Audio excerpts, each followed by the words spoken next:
আজি এডিআৰি যিটো পৰীক্ষা হৈ গ'ল থাৰ্ড গ্ৰেডৰ আৰু তাৰে আজি কেইটামান ইম্পৰ্টেণ্ট কুৱেশ্যন আপোনালোকৰ মাজত লৈ আহিছোঁ। কাৰ কিমানটো শুদ্ধ হ'ল চাই লওক। যিহেতু মেমৰি বেছড হয়, অসমৰ লগত লাগি থকা দুখন দেশৰ নাম কি? সেইটো এনচাৰ হ'ব ভূটান আৰু বাংলাদেশ। আহোমসকলৰ শেষৰটো ৰাজধানী ক'ত আছিল? সেইটো হ'ব যোৰহাটত। আৰু প্ৰথম যিটো ৰাজধানী আছিল চৰাইদেউ। আৰু যিটো কুৱেশ্যন আহিছিল 3√8² সেইটো এনচাৰ হ'ব 4। তাৰপিছত কোৱা আছে আজি যদি ৰবিবাৰ হয় তেন্তে 92 দিন পিছত কি বাৰ হ'ব? সেইটো চাওক, হাতেৰে যদি 92 হৰণ দিয়া তেনেহ'লে 13 বাৰ যাব আৰু 1 বাকী থাকিব। অৰ্থাৎ ৰবিবাৰৰ লগত 1 যোগ কৰিলে সোমবাৰ হ'ব। শুদ্ধ উত্তৰটো হ'ব সোমবাৰ। তাৰপিছতটো হ'ল নীতি আয়োগৰ অধ্যক্ষ কোন? নীতি আয়োগৰ অধ্যক্ষ হ'ল প্ৰধানমন্ত্ৰী। হয়, ভাৰতৰ প্ৰধানমন্ত্ৰী নীতি আয়োগৰ অধ্যক্ষ। তাৰপিছতটো শংকৰদেৱৰ আইতাৰ নাম কি আছিলে? খেৰসূতী। যিসকলে খেৰসূতী দিছে সেইটো শুদ্ধ হ'ব।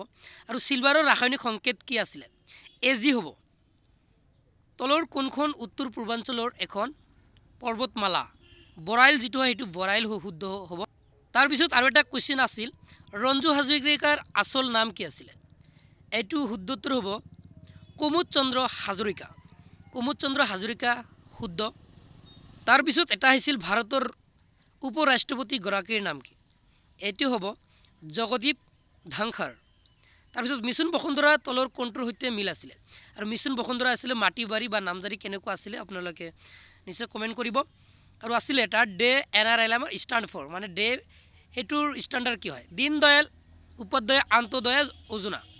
দীনদয়াল অন্ত্যোদয় যোজনা যিটো আছিলে সেইটোৱে শুদ্ধ। তাৰপিছতটো কুৱেশ্যন আহিছিলে নুমলীগড় তেল শোধনাগাৰ বা যিটো কাৰখানা আছিল ক'ত অৱস্থিত? সেইটো শুদ্ধ উত্তৰ হ'ব গোলাঘাট।